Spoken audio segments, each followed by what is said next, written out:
मित्रांनो, सुख म्हणजे नक्की काय असतं या मालिकेच्या आजच्या भागामध्ये आपण पाहणार आहोत.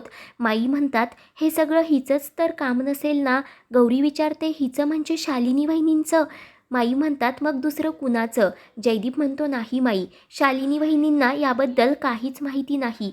त्या हे सगळं नाही करू शकणार. कदाचित पेपर्समध्येच काहीतरी घोळ झाला असणार. गौरी म्हणते, पण जयदीप हे सगळं लवकरात लवकर शोधून काढायलाच हवं. कारण उगीच चूक नसताना शिक्षा का सहन करायची? जयदीप म्हणतो, गौरी, कदाचित पेपर सबमिट करत असताना आपल्या अकाउंटंटकडून काहीतरी चूक झाली असेल. तर गौरी विचारते, पण आपण हे सगळं सिद्ध नाही करू शकलो तर?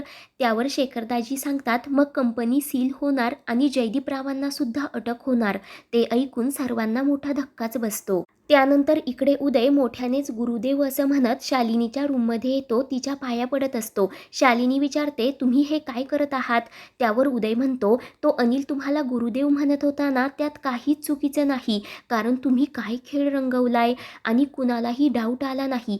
आम्हा दोघांना तर तुमचं वागणं अगदी खरं वाटायला लागलंय. तर शालिनी विचारते, भाऊजी, हे सगळं खरंच तुम्हाला नाटक वाटत आहे का? तर उदय म्हणतो, हो. आणि या नाटकाला आमच्यापासून काय लपवायचं? ही जी काही रेड पडली ना, ती फक्त तुमच्याच कृपेमुळे. तर शालिनी म्हणते, एक मिनिट उदय भाऊजी, तुमचा काहीतरी गैरसमज होत आहे. कारण मी नाटक नाही करते. जे काही वागते ते अगदी मनापासून. आता यापुढे या घरामध्ये जे काही वाईट होईल ना, त्यामध्ये माझा हात नसणार आहे. कारण आता मी जे काही करणार ते फक्त या घराच्या भल्यासाठीच. मल्हार म्हणतो, हो, कारण त्यांनी देवीसमोर तशी शपथसुद्धा घेतली आहे. तर उदय म्हणतो, अरे मल्हार भाऊ, या शालिनी वहिनीने ना तुझा पार बैल करून टाकला. मला माहिती आहे ना शालिनी वहिनी कशा आहेत ते. त्यांना काय मी आज ओळखतो का? अरे, या शालिनी वहिनी कधीच नाही बदलणार. आणि ते ऐकून शालिनी चिडूनच उदयचा गळा दाबत म्हणते, एकदा सांगितलेलं कळत नाही का? या घरामध्ये जे काही वाईट होईल त्यामध्ये माझा वाटा नसणार आहे. उगीच जुन्या शालिनीला तुम्ही जागं करू नका. जे काही माझ्या हातून होईल ते चांगलंच होईल. कारण त्या गौरीचे माझ्यावर उपकार आहेत. तिने माझा जीव वाचवला आहे. ते ऐकून उदय हसतच म्हणतो, आल्या जुन्या शालिनी वहिनी परत आल्या, त्या अगदी शाबूत आहेत. आणि ते ऐकून शालिनी थोडी भानावर येते. ती म्हणते, उदय भाऊजी, माफ करा. मी खरंच बदलले आहे. मी काहीच वाईट करणार नाही. माझ्या रागावर अजून माझा कंट्रोल नाही, पण हळूहळू मला सवय होईल. तर आता शालिनीचं ते विचित्र वागणं पाहून उदय लगेच तेथून पळून जातो. तर शालिनी तिने त्या टॅगसमोर ओढलेल्या रेघांवरून हात फिरवत म्हणते, या एक एक रेघेचा हिशोब या घरातील प्रत्येक माणसाला चुकवावाच लागणार आहे. त्यानंतर दुसऱ्या दिवशी सकाळी लक्ष्मीच्या स्कूलमध्ये स्पीच कॉम्पिटिशन असतं. लक्ष्मीचा टॉपिक असतो माझी आई. ती सर्वांना भाषण बोलून दाखवत असते. जयदीप म्हणतो, जे काही उरलं ना ते गाडीमध्ये पाठ कर. तर लक्ष्मी म्हणते, बाबा, मला माझं स्पीच ना अगदी स्पेशल हवं आहे. कारण सगळ्यांच्याच आई आपल्या मुलांवर प्रेम करतात. तेव्हा जयदीप म्हणतो, लक्ष्मी, तू एक काम कर. तुला गौरीबद्दल जे काही मनापासून वाटतं ना ते सगळं बोलून टाक. म्हणजे आपोआप तुझं स्पीच वेगळं वाटेल. कारण आपली गौरी आहेच तेवढी स्पेशल. मला सांग, मिसेस कोल्हापूर कोण आहे? मिस सुग्रण कोण आहे? आणि बाबांचे सगळे प्रॉब्लेम कोण सॉल्व करतं? तर लक्ष्मी आनंदानेच म्हणते, माझी आई. आणि बाबा, आता मला खूप टॉपिक मिळाले म्हणून आता लक्ष्मी नाचू लागते. तर जयदीप लक्ष्मीला स्कूलमध्ये घेऊन जाण्यासाठी निघतो. परंतु घराबाहेर उभे असलेले हवालदार जयदीपला म्हणतात की तुम्ही बाहेर जाऊ शकणार नाही. कारण आम्हाला तशी ऑर्डर आहे. कारण जोपर्यंत तुमची चौकशी होत नाही ना तोपर्यंत तुम्हाला आमच्या नजरकैदेतच राहावं लागेल.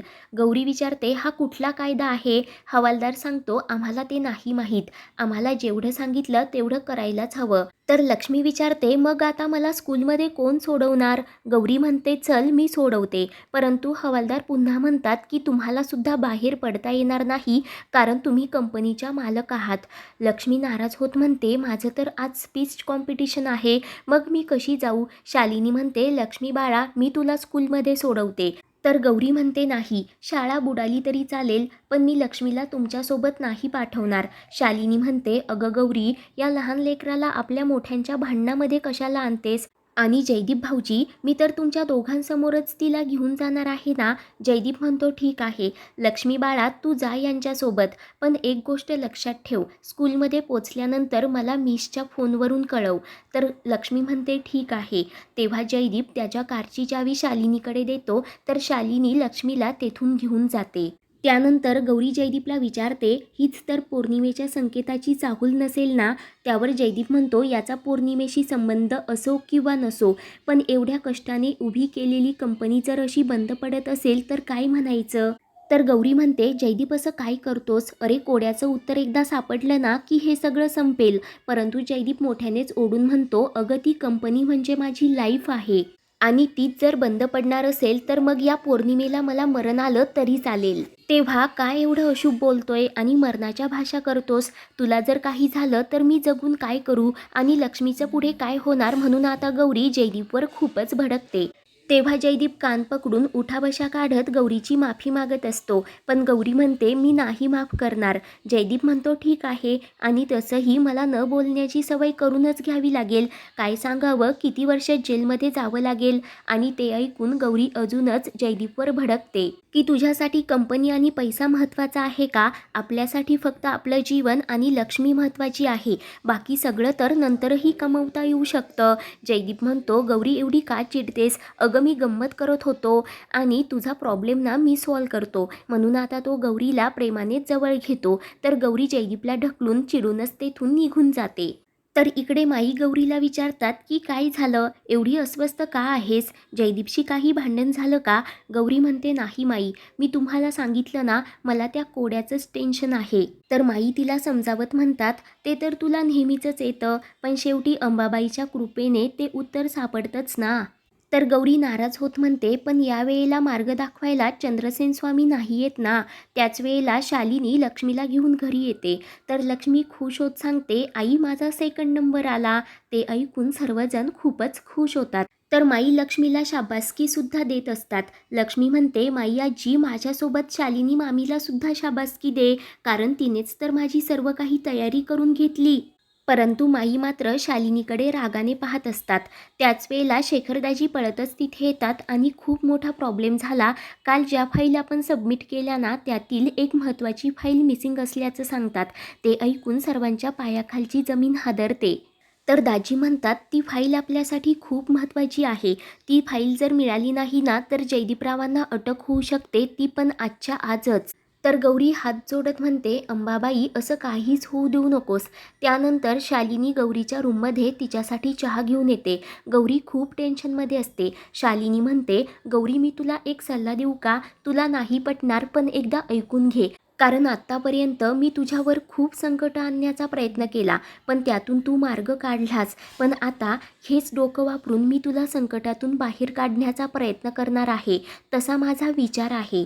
तेव्हा गौरी विचारते, तुमच्या डोक्यात काय विचार आहे? शालिनी म्हणते, हे बघ, ती फाईल जर सापडली नाही तर जयदीप भाऊजींना अटक होणार.